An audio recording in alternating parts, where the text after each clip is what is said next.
Azad Hind foundation స్థాపించి British సామ్రాజ్యాన్ని భారతదేశం నుండి తరిమికొట్టే వరకు దేశం నలుమూలల నుండి పోరాట యోధులను తయారు చేసిన గొప్ప మహనీయుడు నేతాజీ సుభాష్ చంద్రబోస్ అని ఉమ్మడి మెదక్ జిల్లా ఎమ్మెల్సీ డాక్టర్ యాదవ్ రెడ్డి అన్నారు.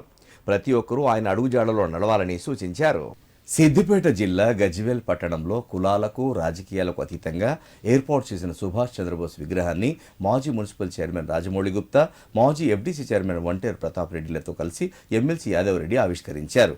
ఈ సందర్భంగా వారు మాట్లాడుతూ దేశ స్వాతంత్ర్యం కోసం మహాత్మా గాంధీ అహింసా మార్గంలో పోరాటం చేస్తే సుభాష్ చంద్రబోస్ లాంటి వారు తన గుండెలను అడ్డుపెట్టి తెల్లదొరలతో పోరాటం చేశారని గుర్తు చేశారు. దేశ స్వాతంత్ర్యం కోసం పోరాడిన మహానీయుల ఆశయాల కోసం నేటి యువత ముందడుగు వేయాలని కోరారు. ఈ కార్యక్రమంలో AMC vice chairman Sardar Khan, మజీద్ కమిటీ అధ్యక్షుడు సయ్యద్ మతీన్, మాజీ జెడ్పీటీసీ మల్లేశం, బీజేపీ నేతలు డాక్టర్ నరేష్ బాబు, వెంకటరమణ, మనోహర్ యాదవ్తో పాటు వివిధ యువజన సంఘాలు, ప్రజా సంఘాల నేతలు పాల్గొన్నారు. గత 10 సంవత్సరాల్లో గజ్వేల్ పట్టణ అభివృద్ధి ఎంతో ముందుకు పోయింది.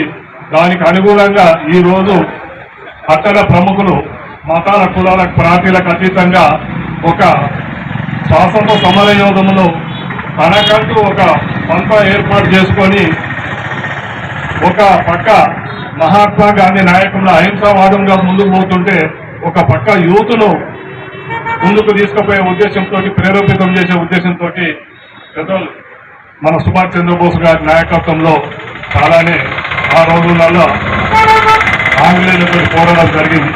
ఇప్పటిదాకా పెద్దలు నరేష్ బాబు చెప్పినట్టు వారి ఇప్పటికి కూడా వారి మరణము మనకు మిస్టరీగానే మిగిలిపోయింది. వారి నిజంగానే స్వతంత్రం వచ్చిన నాటికి బతికి ఉండుంటే ఈ భారతదేశాన్ని స్వతంత్రం తెచ్చిన దాంట్లో ఆయన పాత్ర ఎంతో, దాని నిర్మాణంలో కూడా అంతకంటే ఎక్కువ పాత్ర వారు కనబరిచేవారు. దురదృష్టం ఏంటంటే వారిని మనము ఇప్పటికైనా కూడా వారి స్ఫూర్తిని మన యువత ఆదర్శంగా తీసుకొని ముందుకు పోవడం